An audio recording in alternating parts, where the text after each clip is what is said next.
But now Western Czechoslovakia was surrounded by the new Greater Germany. Here were the industrial powerhouses of the Czech state, the factories and the mines. Here too were fortifications vital for Czech defense. The Czechs had an efficient, well-equipped army, but against the enemy within, they had few defenses. 3 million Germans lived in Czechoslovakia, mostly in the frontier area called the Sudetenland. Propaganda from the new German Reich across the border was increasing the dislike and contempt they felt for their Czech rulers. In April 1938, Konrad Henlein, leader of the Nazi-backed German Sudeten Party, demanded self-government for the Sudetenland. It was a cruel demand.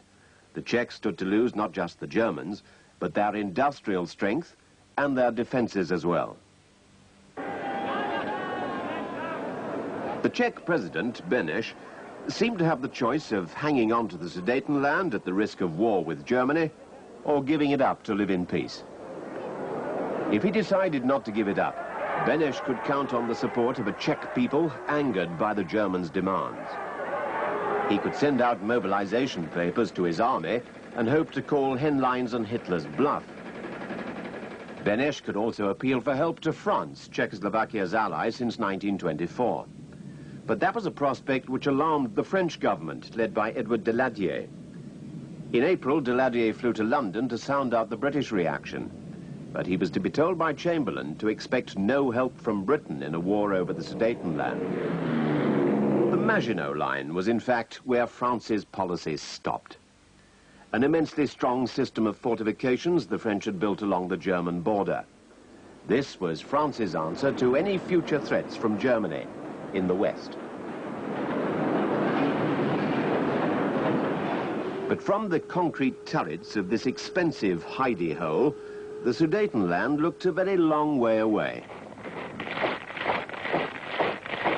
Hitler pressed harder.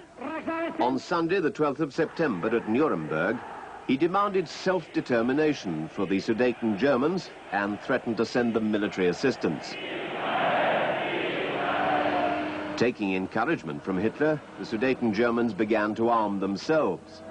The situation threatened to embroil Europe in war, and Britain with it.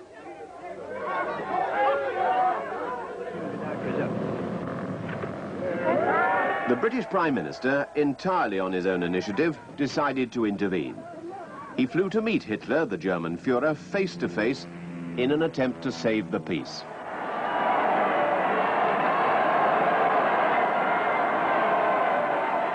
At Berchtesgaden, Chamberlain, without consulting his cabinet, the French or the Czechs, gave in to Hitler. He conceded self-determination for the Sudeten Germans. This was appeasement in action. Now his peace plan had to be put to the French and the Czechs. On the 18th of September, Daladier came to Downing Street to discuss the terms. Eventually, he too accepted Hitler's demands. Now everything depended on the response of the Czechs. If they decided to resist, they would have to stand alone. While enemy forces took up positions along their borders, they decided to accept the terms. A triumphant Chamberlain set off to tell Hitler the good news.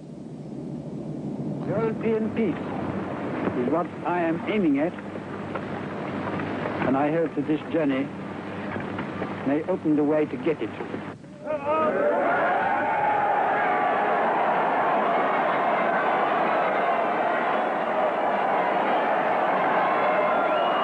Chamberlain's second journey to see Hitler at Bad Godesberg was humiliating. There were new demands. The Sudetenland must be surrendered at once. Polish and Hungarian claims on Czech lands must be met. Chamberlain refused to accept. Suddenly, war seemed very close. Flying back to London, Chamberlain looked down at the flimsy housing estates and pictured them laid waste by bombs. The Prime Minister expressed the anxiety and the puzzlement of his people. How horrible, fantastic, incredible it is that we should be digging trenches and trying on gas masks here because of a quarrel in a faraway country between people of whom we know nothing. War is a fearful thing. And we must be very clear before we embark on it that it is really the great issues that are at stake. The Home Secretary made his appeal to the nation. I appeal for 1 million men and women to help us with our work. I've had a splendid response. We are going to get our 1 million, but I want all you to come in and give in your names to help us in this great job. Plans were made to move children out of the threatened capital.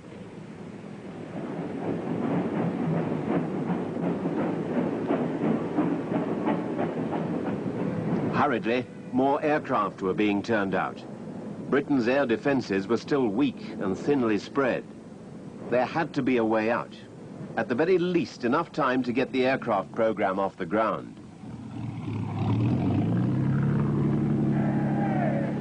When Mussolini suggested a four-power conference, Chamberlain seized the chance. Perhaps it was still not too late to settle the Czech question by international agreement rather than war. When I come back, I hope I may be able to say, as Hotspur says in Henry IV, out of this nettled danger, we pluck this flower safety. Germany, France and Britain came to an agreement to hand over the Sudetenland to Germany. The Czechs were not consulted. They were free to resist by themselves if they wanted to.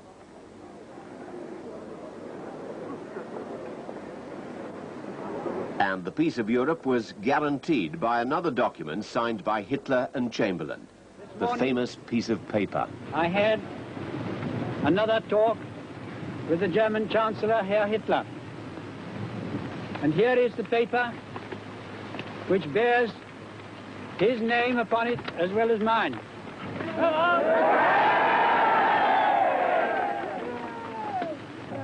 We regard the agreement signed last night and the Anglo-German naval agreement as symbolic of the desire of our two peoples never to go to war with one another again.